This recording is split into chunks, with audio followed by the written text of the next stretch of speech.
Hi friends, welcome to our channel Biology Review. இன்னைக்கு நம்ம சேனல்ல என்ன பார்க்க போறோம்னா need based pointsல நம்ம structural organizationல இருக்கக்கூடிய ஒரு சப் டாபிக் ஓகேயா.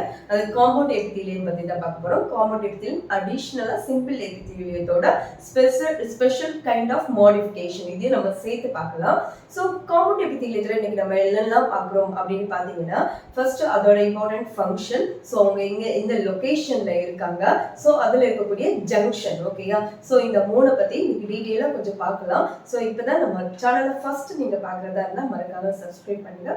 வாங்க இப்போ நம்ம வீடியோ பார்க்கலாம். ஃபர்ஸ்ட் பாத்தீங்கன்னா compound epithelium. இப்போ ஃபர்ஸ்ட் நமக்கு தெரிஞ்சுக்க வேண்டியது difference between simple epithelium and compound epithelium ஓகேயா. simple epitheliumனா நமக்கு நல்லாவே தெரியும். இதோட லேயர் வந்து சிங்கிள் லேயர் ஓகேயா. ஒரு சிங்கிளா இருக்கும் ஓகே. பட் இப்போ இது சிங்கிளா இருக்குனா அப்ப compound epithelium எப்படி இருக்கும்? more than one லேயரா இருக்குனா அதுக்கு பேர் என்னது? compound epithelium ஓகேயா. இப்போ compound epithelium இப்போ நம்ம பார்க்கிறது எல்லாமே need based point தான் ஓகே. சோ நீங்க NCERT புக்ல அந்த லைன்ல கரெக்ட்டா அண்டர்லைன் பண்ணி நீட் நீ போட்டு வச்சுக்கோங்க ஓகே. தென் அதுக்கு அடுத்து பாத்தீங்கன்னா அப்ப more than one layer அப்படி இருந்தாலே அது என்னது? compound epithelium okay.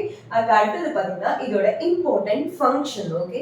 So function compound epitheliumனால என்னன்னா protection என்ன நிறைய லேயர்ல இருக்காங்கல்ல. So protection against chemical and mechanical stress okay. இதுதான் என்னது? அதோட main function மறந்துடாதீங்க. protection against chemical and mechanical stress ஓகேயா. தென் அதுக்கு அடுத்தது இதுக்கு ஓகே இது வந்து ரோலா இருக்கலாம். அப்ப இதோட லிமிட்டட் மெயின் ரோல் இதுதான் ஓகேயா. இதோட லிமிட்டட் ரோல் என்னது அப்படின்னு பாத்தீங்கன்னா secretion and absorption. அதுக்கு அடுத்தது பாத்தீங்கன்னா இதோட லொகேஷன் வந்து முக்கியமா நீங்க பாத்தீங்கன்னா 5 important placesல நம்ம compound epitheliumல பார்க்கலாம். பட் நீங்க பாத்தீங்கன்னா இது வந்து நம்ம படிச்சோம்னா இது ஏற்கனவே நீட் क्वेश्चनல கேட்டிருக்காங்க ஓகேயா. இப்ப பாத்தீங்கன்னா இது படிச்சா மேபி என்ன செய்யலாம் நமக்கு கன்ஃபியூஸ் ஆகலாம். சோ இது கன்ஃபியூஸ் ஆகாம இருக்கிறதுக்கு நம்ம என்ன பண்ணனும்னா ஒரு சின்ன க்ளூவை ஞாபகம் வச்சுக்கலாம் ஓகேயா. அது என்னன்னா SPB சூப்பரா பாடுறாங்க அப்படின்னு ஞாபகம் வச்சுக்கோங்க. SPBனா நமக்கு நல்லாவே தெரியும் ஓகே. இதுல எஸ் இது எஸ் அந்த லெட்டர் இந்த லெட்டர் வந்த உடனே உங்களுக்கு என்ன ஞாபகம்னா ஸ்கின் ஓகேயா. அப்ப ஸ்கின்னா எந்த surface okay? Dry surface of skin okay. அப்போ SPBல எஸ் வந்து ட்ரை சர்ஃபேஸ் ஆஃப் ஸ்கின். அதுக்கு அடுத்து பாத்தீங்கன்னா இல்ல செகண்ட் லெட்டர் P ஓகேயா. P வந்து என்னன்னா pharynx. P வந்து pharynx ஓகே. இப்போ B மூணாவது லெட்டர் பாத்தீங்கன்னா B that indicates buccal cavity. இது moist surface of buccal cavity. Skin in a dry surface, B na என்னது? moist surface of the buccal cavity. So மறந்துடாதீங்க. Then அதுக்கு அடுத்து பாத்தீங்கன்னா சூப்பரா பாடுறாங்க. அப்போ இந்த சூப்பர்ல இருக்கக்கூடிய எஸ் என்னன்னா salivary gland ஓகேயா. பாடுறாங்கல இருக்கக்கூடிய P that indicates pancreatic duct ஓகேயா. pancreatic duct ஞாபகம் வச்சுக்கோங்க. ரொம்ப சிம்பிளா ஞாபகம் வச்சுக்கலாம். SPB சூப்பரா பாடுறாங்க. S வந்து என்னது? dry surface of the skin. P வந்து pharynx, B வந்து buccal cavity, சூப்பரா வந்து salivary gland, பாடுறாங்க வந்து pancreatic duct. ஓகே இதுதான் அதோட இம்பார்ட்டன்ட் லொகேஷன் ஓகே. அதுக்கு அடுத்தது பாத்தீங்கன்னா இதோட இம்பார்ட்டன்ட் நான் சொன்னேன்ல இதோட limited role secretion and absorption சொல்றேன்ல. அப்ப அடுத்தது பாத்தீங்கன்னா இல்ல சர்டன் அடாப்டேஷன் இருக்குது ஓகே. இப்போ நார்மலா நம்ம ஃபர்ஸ்ட் பாத்தீங்கன்னா சிம்பிள் எபித்தீலியம் நம்ம ஏற்கனவே பார்த்திருக்கோம். இப்போ சிம்பிள் எபித்தீலியத்தோட டைப்ஸ் நம்ம வந்து ஜஸ்ட் ஒரு ரீகால் பண்ணலாமா ஓகே. இல்ல சிம்பிள் எபித்தீலியம்ல ஃபர்ஸ்ட் இருக்கிறது யாரு நமக்கு? Squamous epithelium okay. Second cuboidal epithelium, columnar epithelium. columnar epitheliumல சிலியா இருந்தா அதுக்கு ciliated columnar epithelium ஓகே. இதுல இந்த cuboidal and columnar okay. cuboidal and columnar get specialized okay. specialized as glandular என்னது just modify ஆயிருக்காங்க. சோ அதோட செக்ரேஷனை பொறுத்து இத வந்து ரெண்டா கேட்டகரைஸ் பண்ணலாம். ஒன்னு வந்து என்னன்னா யூனிசெல்லுலரா, இன்னொன்னு என்னது மல்டிசெல்லுலர் ஓகே. யூனிசெல்லுலர் என்ன similar kind of cells okay. நிறைய ஒரே மாதிரியான செல்ஸ் எல்லாம் சேர்ந்து இருந்தனா அது யூனிசெல்லுலர் கிளாண்ட் ஓகே. அதுக்கு எக்ஸாம்பிள் என்னன்னா கோப்லெட் செல்ஸ் மியூக்கஸை செக்ரேட் பண்றது. இத சைடுல நோட் பண்ணி வச்சுக்கோங்க. தென் அதுக்கு அடுத்தது என்னன்னா மல்டிசெல்லுலர். யூனிசெல்லுலர்னா சிமிலர் கைண்ட் ஆஃப் செல்ஸ். அப்ப மல்டிசெல்லுலர்னா different pattern of cells joined to form a particular gland ஓகேயா. அதான் என்னது multicellular. the example is salivary gland.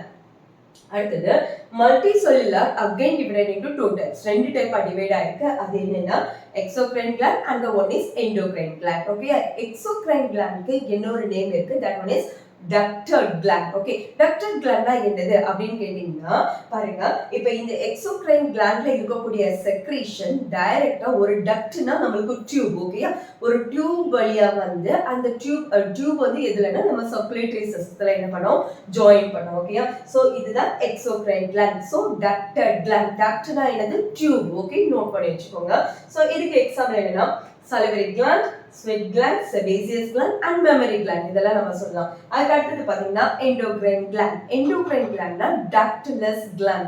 So இதுல உள்ள செக்ரீஷன்ஸ் எப்படி வந்து நம்மளுக்கு வெளிய வரும் அப்படின்னு பாத்தீங்கன்னா இதுக்கு எந்த ஒரு ஸ்பெஷல் டியூபும் கிடையாது, ductless gland. சோ இதுல இருக்கக்கூடிய அந்த செக்ரீஷன்ஸ் டைரக்டாவே நம்ம சர்க்குலேஷன்ல என்னதாயிரும், டிஃப்யூஷன் மூலமா இங்க வந்துரும், சரியா, வெளியில வந்துரும். Example thyroid gland, adrenal gland, pituitary gland. Okay, இங்க எல்லாம் ஹார்மோன் தான் என்ன பண்றாங்க, செக்ரீட் பண்ணுவாங்க. தென் அதுக்கு அடுத்து பாத்தீங்கன்னா ஒரே ஒரு gland that acts as both exocrine gland and also endocrine gland. இத வேணா நோட் பண்ணிக்கோங்க. that one is pancreas. ஓகேயா, pancreatic gland, அத நோட் பண்ணிக்கோங்க. exocrine gland-ஆவும் இருக்கும், endocrine gland-ஆவும் இருக்கும், சரியா.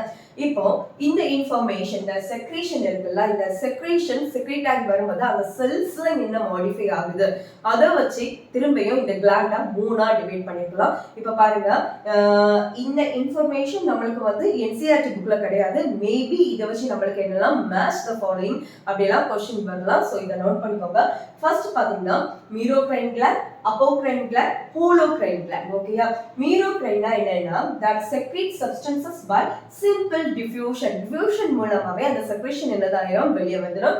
Example no part is destroyed. இப்போ இந்த இப்படிப்பட்ட கிளாண்ட்ல எந்த ஒரு பார்ட்டுமே எந்த ஒரு செல்லுமே என்னதாகாது, டிஸ்ட்ராய் ஆகாது. எக்ஸாம்பிள் பாத்தீங்கன்னா salivary gland நம்மளுக்கு வந்து goblet cells. ஓகே, அது வந்து என்னது, மியூக்கஸ் செக்ரீட் பண்ணுது. அதுக்கு அடுத்தது பாத்தீங்கன்னா apocrine gland. Okay, epical portion also shed along with secretion. So secretion அந்த என்னது செக்ரீட் ஆகும்போது அதுல இருக்கக்கூடிய எபிக்கல் பார்ட், இப்போ ஒரு செல் இப்படி இருந்ததுன்னா இதோட எபிக்கல் பார்ட் என்னதாகுன்னா that one is shed along with என்னது, செக்ரேஷனோடயே வெளியில வந்துடும், சரியா. இது என்னன்னா மெமரி கிளாண்ட். இதுக்கு எக்ஸாம்பிள் இதெல்லாம் நோட் பண்ணி வச்சுக்கோங்க, NEET based point. Okay, apocrine gland. அதுக்கு அடுத்தது பாத்தீங்கன்னா ஹோலோக்ரைன் கிளாண்ட். ஹோலோக்ரைன் கிளாண்ட்னா when the cell is shed along with secretion. இப்போ அப்போக்ரைன்னா ஒரு பார்ட், ஒரு அந்த எபிக்கல் பார்ட் மட்டும் தான் நம்மளுக்கு என்னதாகுது, ஷெட் ஆகுது. இது வந்து அந்த ஹோல் செல்லுமே என்னதாகுது, நம்மளுக்கு என்னது, டிஸ்ட்ராய் ஆயிடும். ஓகே, அந்த ஷெட் ஆயிடும். எக்ஸாம்பிள் என்னன்னா செபேசியஸ் கிளாண்ட். இது வந்து நம்மளுக்கு இந்த அந்த கிளாண்டுலர் செல்ஸ்ல, இந்த central cuboidal and columnar epithelial செல்ஸ்ல இருக்கக்கூடிய மாடிஃபிகேஷன். ஓகே, அடாப்டேஷன் கூட இதை என்ன செய்யலாம், சொல்லலாம். இப்போ அதுக்கு அடுத்தது பாத்தீங்கன்னா காமன் எபிதீலியத்துல இருக்கக்கூடிய முக்கியமான என்ன ஒரு குரூப் ஆஃப் செல்ஸ். இவங்க என்ன பண்றாங்கன்னா that carry out important function like junction. junction என்னது, meeting point. ஓகேயா, சோ இந்த meeting point வச்சு இத மூணா நம்ம கேட்டகரைஸ் பண்ணலாம். சோ அத பாத்தீங்கன்னா ஃபர்ஸ்ட் உள்ளது என்னன்னா tight junction, then adhering junction, மூணாவது உள்ளது gap junction. ஓகேயா, tight junction, tight junctionனா இப்படி டைட்டா இருக்கு வச்சுக்கோங்க. இதுவும் நீட் क्वेश्चनல என்ன செய்தாச்சு, கேட்டாச்சு. மேபி இன்னும் அது வித்தியாசமா என்ன செய்யலாம், கேட்கலாம். ஓகே, tight junctionனா இத மட்டும் ஞாபகம் வச்சுக்கோங்க, ரொம்ப டைட்டா இருக்கும். it won't allow that stop substances from leaking. ஏதாவது ஒரு எந்த சப்ஸ்டன்ஸையும் அதுக்குள்ள என்னது, லீக்கேஜ் பண்ண விடாது. ஓகே, தென் அதுக்கு அடுத்தது பாத்தீங்கன்னா adhering junction. adheringனா என்னன்னா சிமெண்டிங். ஓகே, சிமெண்ட் போட்டது மாதிரி இது வந்து ஒட்டி பேஸ்ட் மாதிரி ஒட்டிட்டு தான் adhering junction. so cementing to keep neighboring cells, neighboring cells பிடிச்சு வைக்கக்கூடிய ஆள் யாரு, adhering junction. then gap junction. gap junctionனால இடையில ஸ்பேஸ் இருக்கும், இது வழியா என்னது, கம்யூனிகேஷன் என்ன செய்யலாம், நடக்கலாம். so பாருங்க, facilitate cells to communicate each other by connecting. எப்படி கம்யூனிகேட் பண்ணுது, by connecting cytoplasm of adjoining cells. ஓகேயா, சோ இந்த இன்ஃபர்மேஷன் எல்லாமே நம்மளுக்கு வெரி வெரி இம்பார்ட்டன்ட், மறந்துடாதீங்க. சோ இதோட ஃபங்க்ஷன் நம்மளுக்கு காம்பவுண்ட் எபிதீலியத்தோட நம்மளுக்கு இந்த லொகேஷன் வந்து என்னது, எஸ்பிபி சூப்பரா பாடுறாங்க. சோ இந்த இன்ஃபர்மேஷன் உங்களுக்கு மட்டும் யூஸ்ஃபுல்லா இருந்தா போதாது, உங்களோட ஃப்ரெண்ட்ஸ்க்கும் இதை ஷேர் பண்ணுங்க. நாளைக்கு இதே மாதிரி இன்னொரு வீடியோல நம்ம மீட் பண்ணலாம். until then bye from Dr. Usha Arasan. thank you so much.